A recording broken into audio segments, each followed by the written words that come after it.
My name is Asad. I run media for Unilever across Middle East, North Africa. I also have the pleasure of chairing the Marketing Society. And I don't know if we can get the deck up. The slides. I wanted to show you the logo. Yes, here you go. So yeah, I also have the pleasure of chairing the Marketing Society Middle East chapter. Marketing Society, I don't know how many of you actually know about or have heard of Marketing Society. I want to see a show of hands, please. So not many. The rest of you are our potential recruits today. So we're going to come around and recruit you as members. But yeah, I mean, Marketing Society has been around for decades. In the UK, it's recently embarked on a journey to expand globally. We were one of the first international offices in Dubai, followed by, I think Singapore opened before us. We were the second one. And now we're expanding across the rest of the world. We're opening up an office in New York. It seems like yesterday, but it's been almost a year since we started, exactly in May of last year. And, you know, literally our single-minded purpose for launching the society in the Middle East was to inspire bolder marketing leadership. Now, we know that, I mean, this is our agenda globally, but I thought last year, especially where the industry was, you know, how we were actually transforming as the region economically, from a media point of view, from a communication point of view, from a brand landscape point of view, I thought it was just the right time to launch something like that, where we could gather brands and to a certain extent agencies and actually create a dialogue about what is it that we need to do things that we do better than what we do. We actually, over the past sort of 1 year, we've had a lot of events. I can't actually, to be honest, remember how many we've had, but there are a few, you know, fair number. And we've had some tremendous lineup of speakers, as you can see on the slides here. And, you know, these speakers have actually included global leaders from organizations like Facebook and Google. And they've also included people from the very sort of grassroots entrepreneurial culture in the Middle East.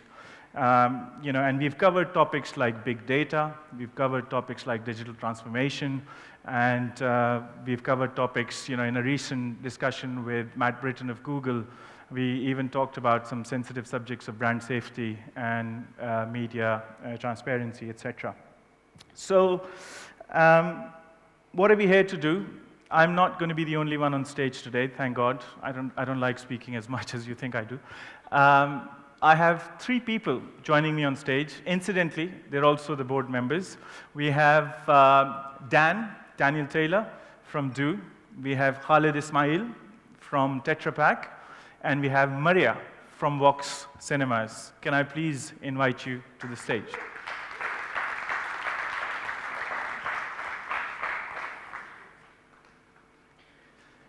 You should have your mics. I don't know if you do. I specialize in managing the front of the stage and the back of the stage, same time.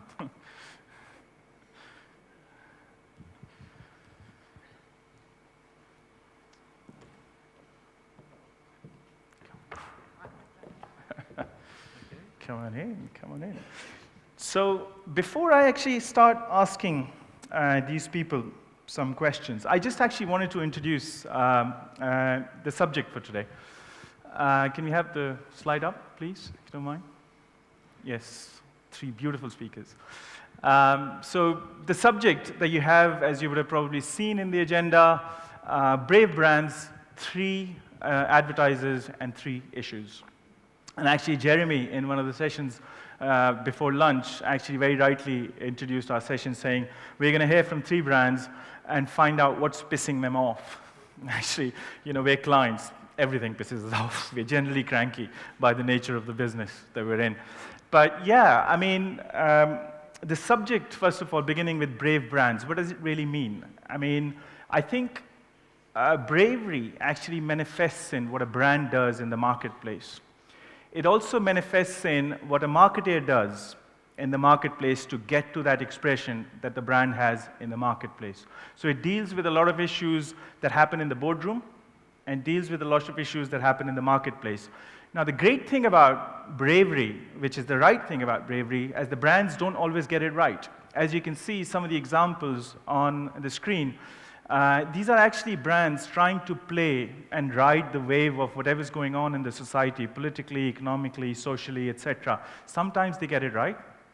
Sometimes the consumers don't actually like that bravery and send a massive backlash to the companies. So, the Pepsi ad, I don't know how many of you actually know of or have seen that Burger King communication. That genius, I think.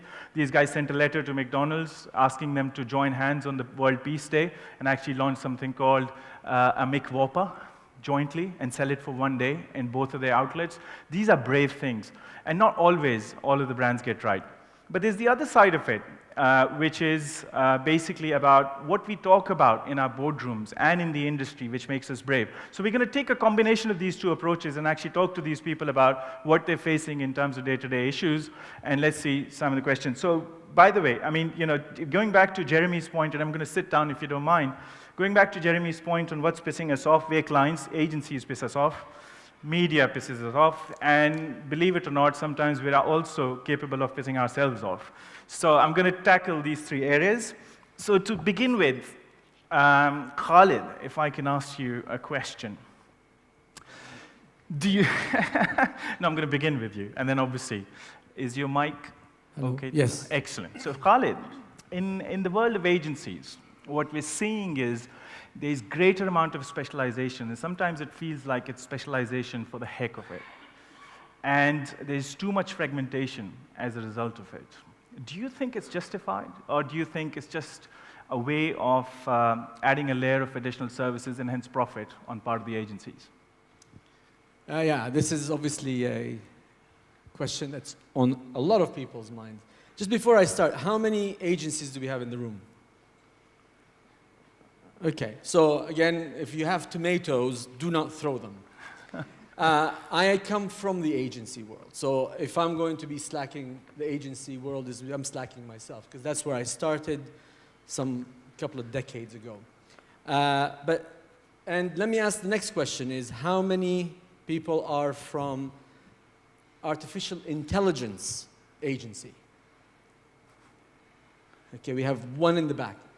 How many are from virtual reality agency? Okay, I'm leading, by the way. And the reason I say that is because this evolution is exactly where my mind is at.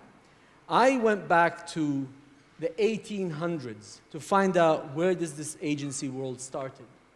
And I said, okay, during those times, they had one thing to deal with, press, and more press, and creative press.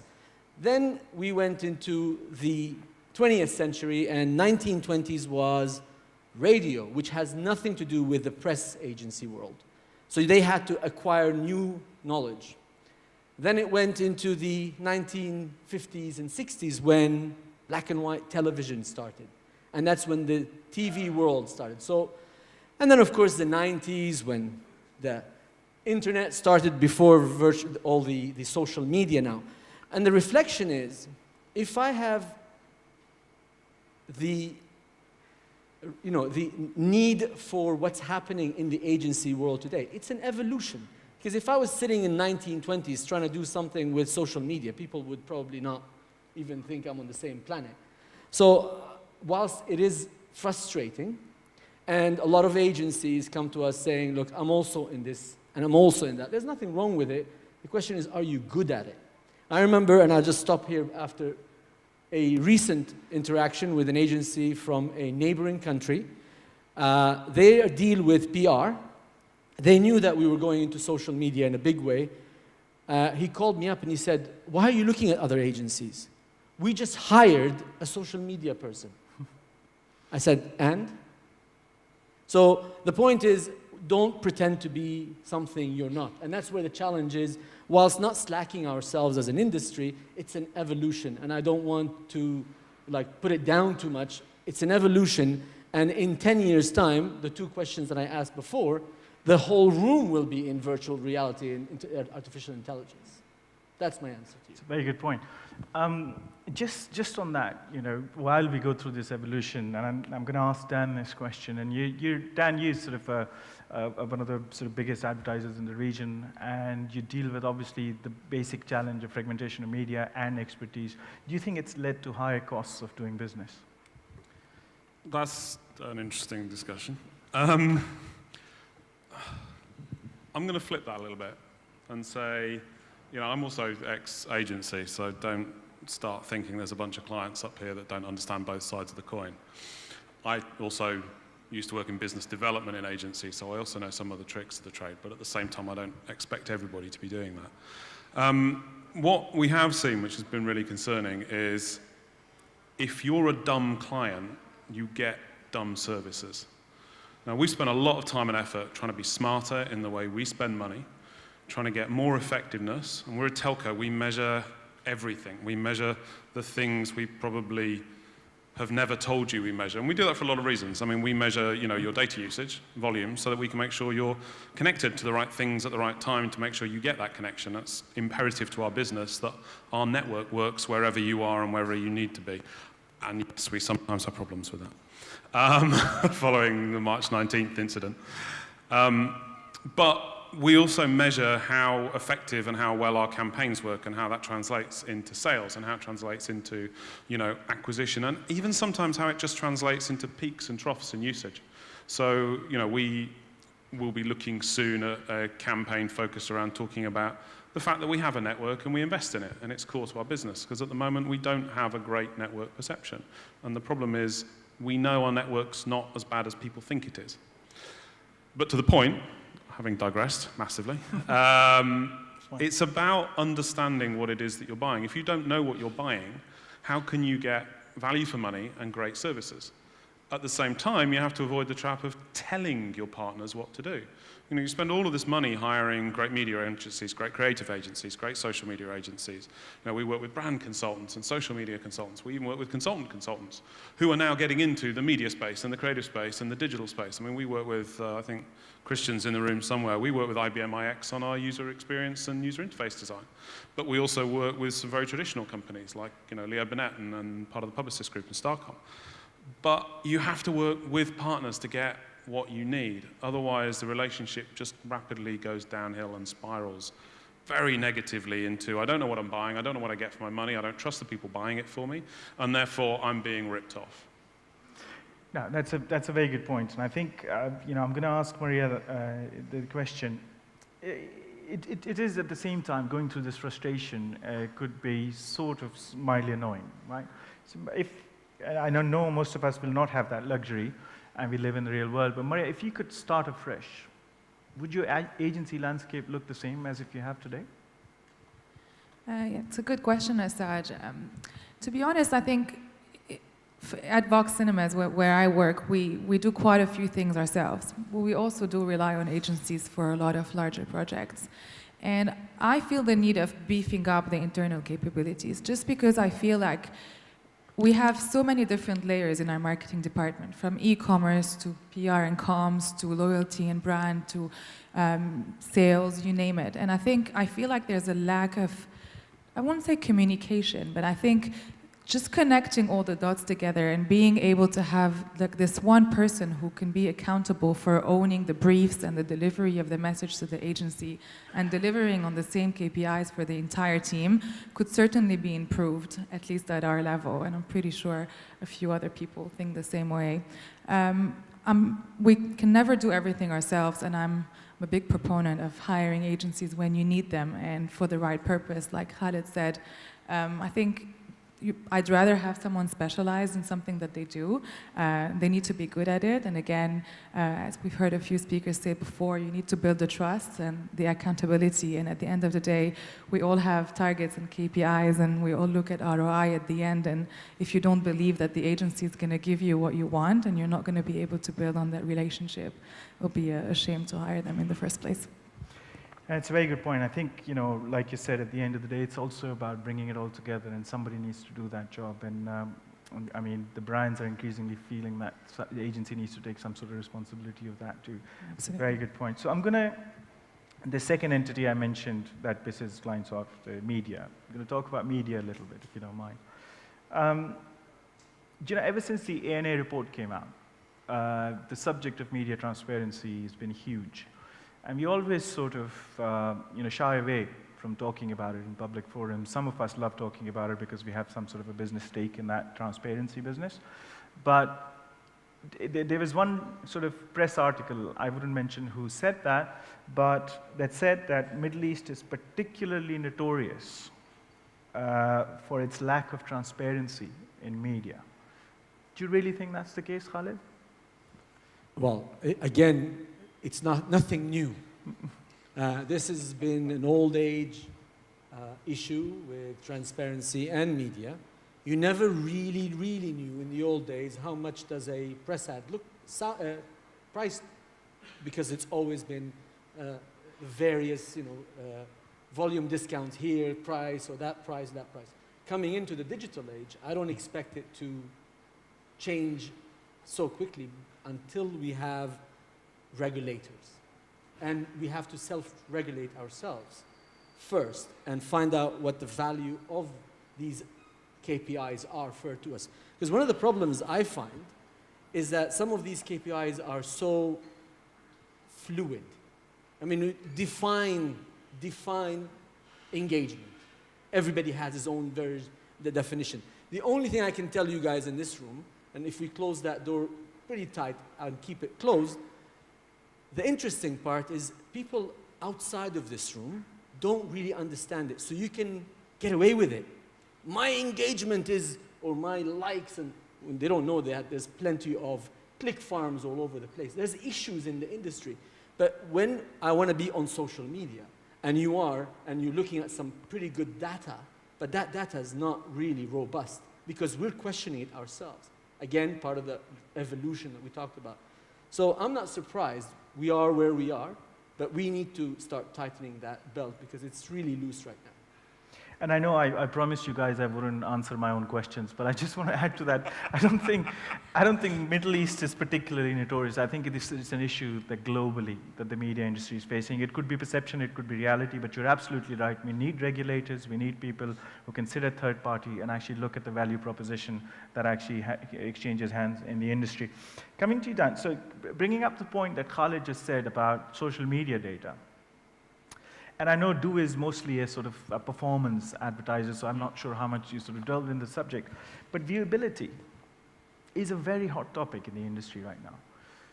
First question I have is, do you really think the MRC and IAB definitions of viewability are legitimate? Do you think we actually need a relook at the whole sort of definition and say we need to make it more widespread, make it more legitimate, and actually maybe perhaps get to a point where we start setting industry benchmarks? No, I think we do. I mean, the reality is the media landscape, you know this far more than I do, Asad, has changed so much in the last 5 years. I mean, even the way we invest media, we have, over the last 3 years, gone from about less than 10% in the area of digital. I think we're now getting closer to just above 30%, which is probably not where we need to be. But between programmatic, between the differentiations in definitions from, the Googles and the Facebooks of this world, and then you've got the premium media aggregators, and you've got the resellers, and then you've got people doing their own trading and people using trading desks. And the reality is there is not so much a lack of transparency, because, as I said, I'm also agency. I was at IPG when they restated earnings 3 times in a row, and that was mainly due to ABV discounts and various other things that we had not stated properly. I can say that now. I don't work there anymore. So I don't think that sort of relates to this part of the world particularly more than it does anywhere else. But at the same time, I think there is a need for the global leaders to actually get together and specify these things. I mean, take something simple. I know there was an MMA meeting yesterday, and you probably heard me make this point as well, so I apologize if I'm repeating myself. Just take something as simple as what's considered a video view, right? Everybody that delivers video has a different opinion of the time scale involved. I think for YouTube it's 3 seconds, Facebook's 2 seconds, and there's different definitions. I apologize. That alone shouldn't even be a question. You know, we have research that tells us, you know, I don't have one consumer that views for 2 seconds and another that will only view things for a minimum of 8 seconds. People are people. We have research that tells us that. Isn't that the job of societies like ours, societies like, you know, the advertising boards internationally and the various other independent groups to actually start hammering home this problem and this point? It's not just agencies that are at fault here, if we're going to talk about things that annoy people. It's media suppliers. It's actually the people creating new mediums that are doing it in a way that they're not aligning with each other to deliver a solution to this problem, which does. It makes people like us trust them less. Absolutely. Maria, do you want to comment on, so, you know, we often, when we talk about viewability, you know, obviously the global players come up because they're the sort of, you take the front row seats in the whole show. Do you think Googles and Facebooks of the world are paying enough attention to the subject? Well, again, we were talking about this earlier, but media transparency is murky, and I believe that, you know, very much in line with what Dan said, reporting is very different, and the perception is very different, and we all have different types of, or different ways of measuring the successes of our campaigns, and I think there's a little bit of a gap between the agencies and the clients as well, and I think what Khaled said is a very fair point.